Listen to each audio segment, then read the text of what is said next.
Hello दोस्तों, मेरा नाम विनोद है और एक बार फिर मेरी चैनल जीएनएस इंजीनियर पे आपका स्वागत है।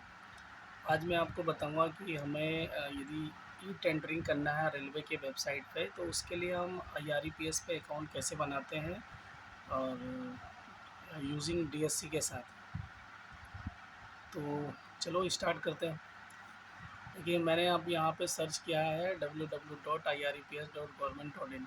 तो मेरे सामने विंडो आया जहाँ पे आपको आईआरईपीएस दिख रहा होगा।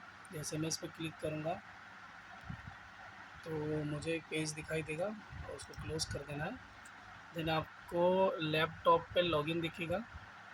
यहाँ पे ई टेंडर है।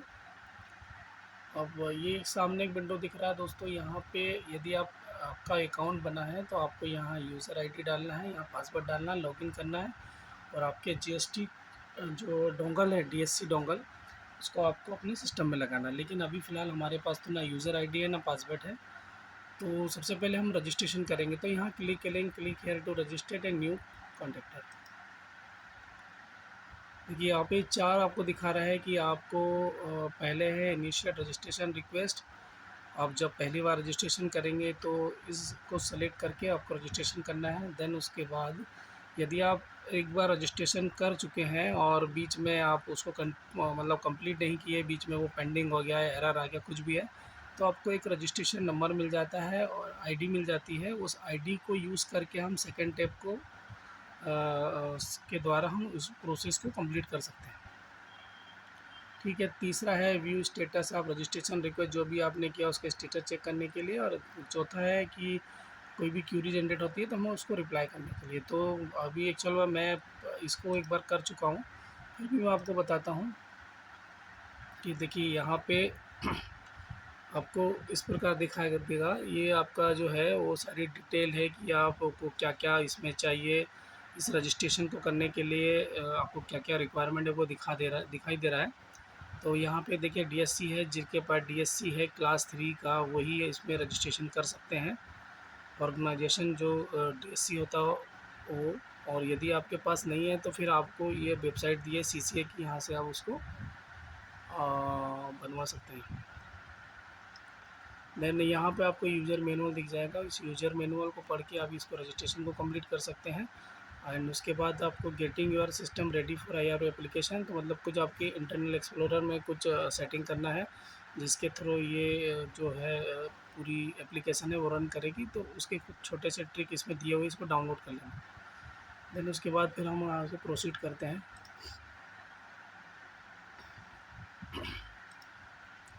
देखिए, मेरा यहाँ पे डीएससी लगा हुआ है और एक चीज़ याद रखना है कि डीएससी को कंपनी के नाम से ही बनाना है। जैसे ही आप डीएससी लगाएंगे तो डीएससी में जब डायरेक्टर के साथ कंपनी का नाम जुड़ा है तो जैसे आप डीएससी लगाएंगे वही कंपनी उस पर रजिस्ट्रेशन में उसका नाम दिखाएगा। यदि कंपनी का रजिस्ट्रेशन नाम नहीं है, ओनली इंडिविजुअल बनवा लिया, तो यहाँ पे कंपनी का नाम नहीं दिखाएगा इस पे आईडी पे, तो वो आपका प्रोसेस कंप्लीट नहीं होगा। तो जब भी डीएससी है तो वो ऑर्गेनाइज डीएससी बनवाए ताकि उसमें कंपनी का फर्म का नाम आए। ठीक है। देखिए, मैंने यहाँ पे अपना जो डिजिटल सिग्नेचर लगाया था, तो वो मेरी कंपनी के एक क्लास 3 डिजिटल सिग्नेचर बना कंपनी के नाम से। तो वो देखिए मेरा कंपनी का नाम ऑटोमेटिक ले लिया उसने, है ना। अब देखिए यहाँ पे सारा इंस्ट्रक्शन दिया हुआ है और छोटी-छोटी डिटेल आपको फ़िल करना है। यहाँ पे आपको एड्रेस फ़िल करना है, यहाँ पे भी आपको एड्रेस लगाना है, फिर यहाँ कंट्री, यहाँ स्टेट, यहाँ आप कौन सी सिटी में रहते हैं, क्या उसका ज़िप कोड है। ठीक है। उसके बाद अब देखिए ये जो इन्फॉर्मेशन आप यहाँ फ़िल करेंगे ना, ये सारा आपका वेंडर आईडी में दिखाई देगा, इसलिए केयरफुली इसको फ़िल करें। उसके बाद फिर कॉन्टैक्ट डिटेल डालना है, मोबाइल नंबर डालना है, प्राइमरी का, सेकेंडरी का मोबाइल नंबर डाल दीजिए, ईमेल आईडी डाल दीजिए, क्योंकि ईमेल आईडी नहीं डालेंगे तो आपका जो आईडी है वो बनेगा नहीं, तो ईमेल आईडी मस्ट है। और यहाँ पे देखिए नोट पे लिखा हुआ है कि जो भी आप मोबाइल नंबर और ईमेल आईडी डालेंगे उसी पे आईआरईपीएस के द्वारा आपको मैसेज या मेल आएगा। तो आपको बड़ी केयरफुली इसको डालना है। तीसरा है प्राइमरी यूज़र की डिटेल डालना है, तो जो भी नाम है, एड्रेस है, कहाँ रहते हैं, उनका कंट्री क्या है, मोबाइल नंबर क्या, सारी डिटेल डालिए। फिर उसके बाद नीचे आइए तो आप देखिए आपका जो डीएससी किसके लिए बना रहे हैं। तो हम बेसिकली जो है स्टोर सप्लाई या गुड सर्विस के लिए बनाते हैं और कुछ वर्क टेंडर हैं उसके लिए अभी हम पार्टिसिपेट कर सकते हैं, तो इसलिए हम दोनों को टिक कर देंगे।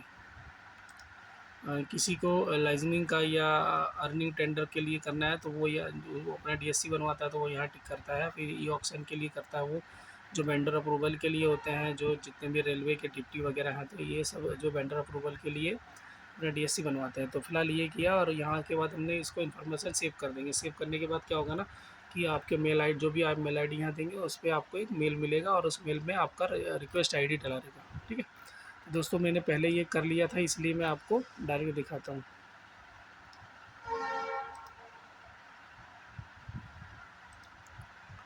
देखिए मैंने पहले कर चुका, मेरी आईडी थी इसलिए मैं इसको कंटिन्यू करता हूँ। यहाँ पे मैं अपनी आईडी फिल करूँगा।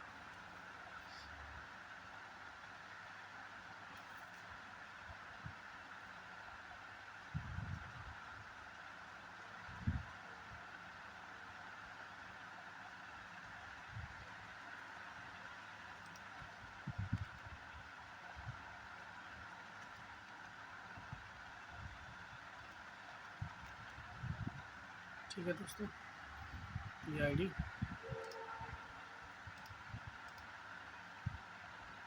देखिए मेरी डिटेल सारी फिल होके आ गई। दिख रहा है ना आपको ये सामने? देखिए मैंने यहाँ पे क्लिक किया था, ये डिटेल है, ये डिटेल है। ठीक है, अब इसके बाद ये हो गया हमारी बेसिक डिटेल है, अपडेट हो गई। अपडेट हो, इसको अपडेट कर दिया हमने, सेव करेंगे तो ये अपडेट हो जाएगा। ओके, फिर हम जाएंगे कॉन्स्टिट्यूशन में। कॉन्स्टिट्यूशन में आपको यहाँ पे आपका कंपनी का नेचर दिखाना है कि आपकी कंपनी किस टाइप की है, प्रोप्राइटरशिप है या पार्टनरशिप है, लिमिटेड है, लायबिलिटी है, क्या है, गवर्नमेंट है, हब है, पीएसयू है ना। ये सारी चीज़ें इसमें दी। जो भी अभी कंपनी जिस नाम मतलब जिस भी नेचर में रजिस्टर्ड हुई है उसको आप सेलेक्ट कर लीजिए। तो यहाँ मेरी जैसे प्राइवेट लिमिटेड है तो मैं यहाँ प्राइवेट लिमिटेड सेलेक्ट किया। यहाँ हमें डायरेक्टर का नाम डालना है, उसका टिन नंबर है, ये टिन नंबर आपको जीएसटी में मिल जाएगा या जो है तो कंपनी रजिस्ट्रेशन होता है वहाँ पे आपको मिल जाएगा, एमसीए की साइट पे, वहाँ से आप ले लीजिए, आपके पास होगा। पिन नंबर है, फिर ऑडियो डायरेक्टर जो है उसका पैन कार्ड डालना है, उसका मोबाइल नंबर डालना। आप सेव कर, जितने भी डायरेक्टर हैं सबकी डिटेल डाल के सेव करते हैं। देखिए यहाँ पे धीरे धीरे ये हमारे यहाँ पे दोनों आ गए हैं। देखिए मेरे 2 डायरेक्टर हैं, दोनों डायरेक्टर हटा हुए। फिर उसके बाद फिर हम जाएंगे अप्रूवल में। तो अप्रूवल में दोस्तों ये होता है अप्रूवल की आपको कि आपने जब कंपनी रजिस्टर्ड किया तो उसके लिए आपने कोई जैसे एमएसएमई होता है या उद्योग आधार रजिस्ट्रेशन है, तो वो किसी का अप्रूवल आपने लेके रखा है क्या? जैसे कि यहाँ पे डिटेल दिया है कि आप रजिस्ट्रेशन कैटेगरी बताइए कि जैसे एमएसएमई है, तो एमएसएमई मतलब माइक्रो स्मॉल इंडस्ट्री के लिए है। तो यहाँ पे अब देखिए सब कैटेगरी है कि आपने किसी का उद्योग आधार का रजिस्ट्रेशन लिया है या उद्योग आधार मेमोरेंडम लेके रखा है, या आपने नेशनल स्मॉल इंडस्ट्री कॉर्पोरेशन में रजिस्ट्रेशन करवाया या खाड़ी या विलेज इंडस्ट्री में रजिस्ट्रेशन करवाया, जिसमें भी आपने करवाया है। यदि आपके पास अप्रूवल है तो इसकी डिटेल हमको यहाँ डालना है। यहाँ उसकी स्टार्ट डेट है, उसकी एंड डेट दिखाना है, उसकी लिमिट क्या है, उसमें प्लांट मशीनरी जो यूज़ करना है उसका उसमें आपने उसकी लिमिट क्या दिखाई और क्या क्या आइटम कैटेगराइज किया आपने, यहाँ उसका डिटेल लिखना है और देन उसके बाद इसको सेव कर देना। चलो मेरे पास है नहीं ये सारी डिटेल क्योंकि मेरी अभी कंपनी रजिस्टर्ड हुई, तो मैं अभी इसको स्किप कर सकते हैं, इसको स्किप भी कर सकते हो। देन आता है स्टेटरी। तो स्टेटरी में हमको अब जीएसटी डिटेल डालना है कि भाई जीएसटी में आपने कोई एजम्पशन लेके रखा है, तो जैसे मैंने नहीं लिया तो मैंने नो करके रखा है। देखिए मैंने जैसे पहले पहले फिल कर चुका था, इसको डिटेल दिया हुआ है। तो आपको यहाँ जीएसटी डिटेल डालना है। जीएसटी स्टेट ऑटोमेटिक ले लेगा। वर्टिकल कौन से सेक्टर में आता है आपका जीएसटी एरिया, तो वहाँ आपको उस एरिया का या सेक्टर का नाम डालना है। फिर पैन कार्ड ऑटोमेटिक ले लेगा। रजिस्ट्रेशन टाइप कौन सा है आपका, तो जैसे मेरा है कि रजिस्ट्रार भी, तो रजिस्ट्रार कंपनी, तो मैं यहाँ से उसको सेलेक्ट कर लूँगा। देन उसके बाद कौन सी ईयर में रजिस्ट्रेशन हुआ वो करके इसको सेव कर देंगे। सेव करके इस प्रकार हो जाएगा। ठीक है, उसके बाद है अपलोड डॉक्यूमेंट।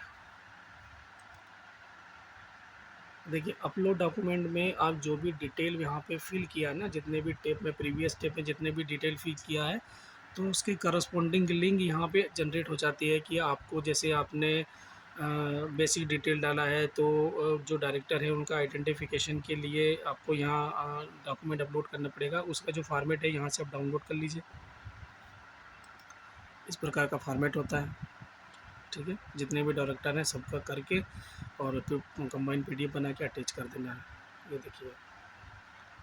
ओके, देन उसके बाद हम जो भी डिटेल डालेंगे, जैसे स्टेटरी की हमने डिटेल डाली थी, तो उसके करस्पॉन्डिंग जो भी डॉक्यूमेंट है वो यहाँ पे हमको जो रेड है वो मैंडेटरी है, आपको अपलोड करना पड़ेगा। जैसे सर्टिफिकेशन ऑफ इनकॉर्पोरेशन आपको अपलोड करना पड़ेगा, एमओ अपलोड करना पड़ेगा, जीएसटी नंबर। यदि हमें यहाँ पे अप्रूवल भी डालता है तो अप्रूवल का भी टेप यहाँ पे दिखाई देता है। ओके, जिसमें हमको एमएसएमई या जो भी जिसमें भी उद्योग आधार में हमारा रजिस्ट्रेशन है उसका भी डॉक्यूमेंट ही अपलोड करना पड़ता है, लेकिन मैंने उसका डिटेल डाला नहीं इसलिए यहाँ नहीं दिखा रहा है। देखिए ये अप्रूवल की कहाँ ज़रूरत पड़ती है, जब भी हमको ईएमडी में अजम्पशन चाहिए रहता है, उस समय इस अप्रूवल से हमें अप टू 5 लाख तक यदि कहीं ईएमडी मांगते हैं तो वहाँ पे हमको एजम्पशन मिल जाता है उसमें, इसलिए अप्रूवल डालना पड़ता है। यदि आपके पास नहीं है तो आपको आफ्टर रजिस्ट्रेशन के बाद भी इसको अपडेट कर सकते हैं, है ना। फिर देखिए यहाँ पे ऑथराइजेशन एंड डिक्लेरेशन फॉर्म है, तो वो जो यहाँ से आप क्लिक करके उसको डाउनलोड कर सकते हैं। देन उसके बाद फिल करके इसका पीडीएफ बना के फिजिकली इसका प्रिंट आउट ले साइन सील करके इसको अपलोड कर सकते हैं। ओके, यहाँ पे सारे डॉक्यूमेंट अपलोड करने के बाद देन हमको फाइनल जाएंगे, sign and seal and submit. देखते हैं हाँ डिटेल जो भी आपने भरा है दोस्तों, वहाँ पे आप पूरा करेक्ट कर लीजिए, चेक कर लीजिए कि आपने डिटेल सही भरा है। देन उसके बाद ही इसको सबमिट करिए। उसके बाद हम साइन एंड सबमिट करके इसको कर सकते हैं। तो देन इसके बाद हमको एक आईडी मिलेगा और ये आईडी है विद इन 24 आवर में अप्रूव हो जाएगा। अप्रूव होने के बाद उसका हम पासवर्ड बना सकते हैं विद डीएससी को यूज़ करके, एंड देन उसके बाद हम अपना टेंडर एंड बिडिंग प्रोसेस को स्टार्ट कर सकते हैं। तो दोस्तों यहीं तक है, यदि आपको कोई इसमें क्यूरी आती है तो प्लीज़ मुझे कमेंट्स करें और मेरे चैनल को सब्सक्राइब करें, लाइक करें। Thank you very much, support me.